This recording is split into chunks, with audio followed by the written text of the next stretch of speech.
Wow, it's 2020, and I still can't believe we have to have a conversation about what the word valuable means.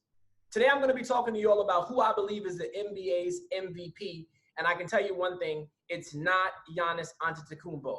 So where do we start? The NBA media has gotten the winner of the NBA MVP award incorrect the last 3 seasons. If you recall in 2017 when Russell Westbrook won the award, it was of my mindset that James Harden should have won the award. In 2018, when James Harden actually won his first NBA MVP award, I was of the belief that LeBron James should have won the NBA MVP award that season. And last year, when Giannis won the award, I thought that James Harden should have won his second NBA MVP award. This year, the NBA media, I fear, is going to get it wrong. Because as we speak, as I make this video, Giannis Antetokounmpo is on the cusp of winning his second consecutive NBA MVP award. Now, in fairness to Giannis, it's hard to argue his brilliance and dominance. Yes, we've seen him be stopped in the postseason by an all-time great defender in Kawhi Leonard and a brilliant defensive strategy by Nick Nurse.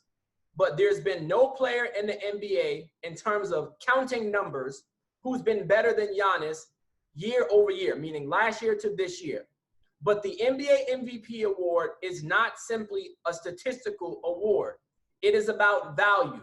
If you look up what the word most valuable means, or what the words most valuable means, it means who is the most important. Year in and year out, just like when Michael Jordan was playing, there's no player in the NBA more important than LeBron James.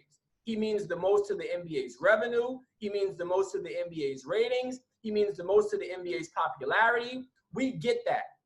But it would be mundane or boring to simply give him the award every single year.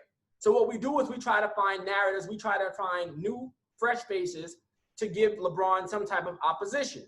And it appears the media has chosen Giannis to be his new foil. So what does Giannis have working in his favor? Well, Giannis is averaging close to 30 points in under 30 minutes a game this season. He's got 52 double-doubles on the season, 4 triple-doubles, leading the league in usage rate, player efficiency rating. So if you're looking at simple counting numbers, or even if you're looking at advanced analytics, which I know a lot of you hate because you think that only geeks promote analytics, which is incorrect, Giannis is clearly having a better season than LeBron.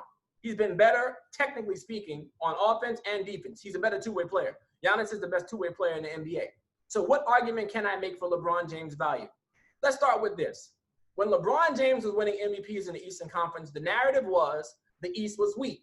Despite the fact that the East is considerably better this day or this year than it has been in the past, the East is not a stronger conference than the West from top to bottom. Number 2, who does Giannis have as a foil in the Eastern Conference? Correct me if I'm wrong, but LeBron James took his talents out West 2 seasons ago. Kawhi Leonard took his talents out West this past offseason.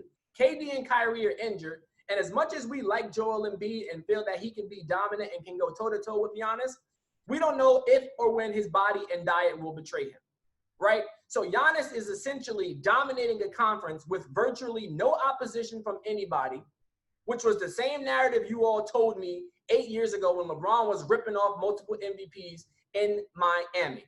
But for some reason, we're not keeping that same energy for reasons unbeknownst to me. But okay, cool. So what else do we have working? What else is operating at hand? How is LeBron James more valuable than Giannis Antetokounmpo? Well, just simply look at it. What are the Lakers when LeBron James is not on the floor? If you watch basketball, or even if you're not able to watch the games because you don't have the NBA TV package, all you have to do is go look at the analytics. I'm going to read you some numbers. When LeBron James on the court, this is what the Lakers' offensive rating is, 113.3. When LeBron James is off the court, the Lakers' offensive rating is 105.2. That's an 8.1 difference. With the Lakers and LeBron on the court, their defensive rating is 103.0. Without LeBron, the Lakers' defensive rating is 106.6. That's a negative 3.6 difference. So they're worse defensively when LeBron's not on the court, and they're really great offensively when LeBron is on the court. Now, what's the overall net rating? LeBron has a net rating of 10.3. The Lakers have a net rating of 10.3 when LeBron James is on the court. When LeBron James goes off the court, the Lakers have a net rating of negative 1.4. That is an 11.7 differential. If that doesn't show you or prove to you what value is, then I don't know what will. And for all of you out there who are watching and are going to say, well, LeBron James is playing with another top 5 player, so that automatically disqualifies his candidacy for NBA MVP award, you're wrong. My retort to that is simple. You're wrong. Anthony Davis, as much as I like him, he's one of the better two-way players in the NBA, is not a top 5 NBA player. He's not better than LeBron. He's not better than Giannis. He's not better than Kawhi. He's not better than KD. He's not better than Steph. And he's not better than Harden.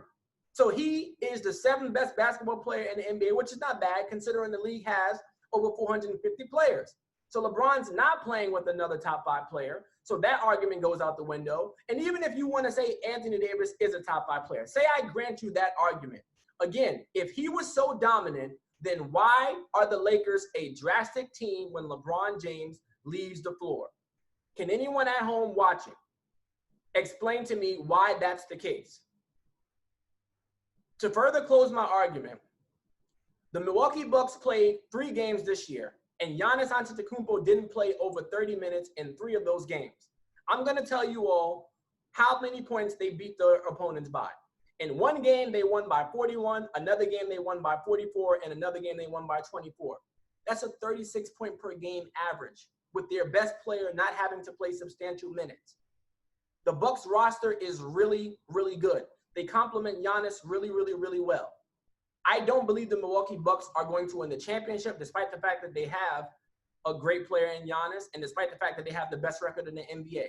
I think the Lakers have a chance to win the championship. I think they have a higher ceiling than the Bucks do, and that's because of LeBron James. So by default, because the Lakers have a higher ceiling than the Milwaukee Bucks do, and because LeBron means more to his team than Giannis does, that would make LeBron James the NBA MVP award.